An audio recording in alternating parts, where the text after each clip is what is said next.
এই বৈঠকটি আমি মনে করি একটি ঐতিহাসিক বৈঠক হবে এবং এটি মানে এ দেশ এবং জাতির জন্য একটি মঙ্গলজনক বৈঠক হবে। দেশ, জাতি এবং দুর্ভাগা গণতন্ত্রের জন্য এটি একটি মঙ্গলজনক বৈঠক হবে, যে আমাদের গণতন্ত্রকে চিরস্থায়ী করা, এটাকে শক্তিশালী করা এবং সর্বোপরি এদেশের মানুষ যাতে প্রত্যেকেই একজন ইন্ডিপেন্ডেন্ট স্বাধীন ইউনিট হিসাবে, যেটা গণতন্ত্র নিশ্চিত করে।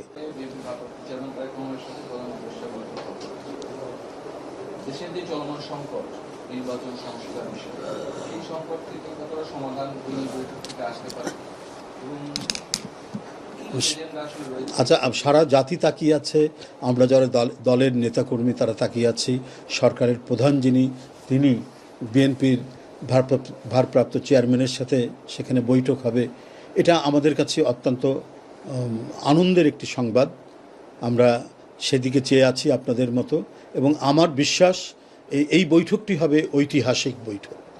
এটা বাংলাদেশের গণতন্ত্রের জন্য এটা সুবাতাস বইবে, এবং বাংলাদেশের গণতন্ত্র যেন আর কোনো ফ্যাসিবাদের দ্বারা আক্রান্ত না হয়, কোনো আগ্রাসী রাক্ষসের মুখে পড়ে এটা যেন নিঃশেষ না হয়ে যায়, তার জন্য এই বৈঠকটি আমি মনে করি একটি ঐতিহাসিক বৈঠক হবে এবং এটি মানে এ দেশ এবং জাতির জন্য একটি মঙ্গলজনক বৈঠক হবে। দেশ, জাতি এবং দুর্ভাগা গণতন্ত্রের জন্য এটি একটি মঙ্গলজনক বৈঠক হবে, যে আমাদের গণতন্ত্রকে চিরস্থায়ী করা, এটাকে শক্তিশালী করা এবং সর্বোপরি এদেশের মানুষ যাতে প্রত্যেকেই একজন ইন্ডিপেন্ডেন্ট স্বাধীন ইউনিট হিসাবে, যেটা গণতন্ত্র নিশ্চিত করে, গণতন্ত্র প্রত্যেকটি মানুষের নাগরিক স্বাধীনতা নিশ্চিত করে, এই জিনিসগুলো প্রতিষ্ঠা হওয়ার ক্ষেত্রে সরকারের প্রধান উপদেষ্টা এবং বিএনপির ভারপ্রাপ্ত চেয়ারম্যান জনাব তারেক রহমানের এই বৈঠকটি, আমি আগেও বলেছি, এটি ঐতিহাসিক এবং অতীব গুরুত্বপূর্ণ। ধন্যবাদ। এটা তো বৈঠক না হওয়া পর্যন্ত তো আমরা বলতে পারবো না যে কি কি এজেন্ডা নিয়ে আলোচনা হচ্ছে। আমরা আগে বৈঠকটা দেখি, লক্ষ্য করি, তারপরে তখন আমরা কথা বলবো। ধন্যবাদ। থাক। ডিসেম্বর নির্বাচনের আপনাদের তো একটা চাওয়া ছিল, অনেক দলের চাওয়া, সেই জায়গাটা কি অনড় থাকবেন কিনা, আছেন কিনা, সরকারের কোনো চাপ করবেন কিনা? রিজিড এবং মানে ইলাস্টিসিটি, স্থিতিস্থাপকতা এবং রিজিডের কোনো বিষয় না।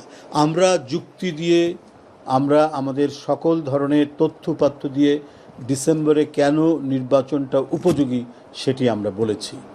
তো সুতরাং আলাপ আলোচনা চলতে থাকবে, আলাপ আলোচনা চলবে এবং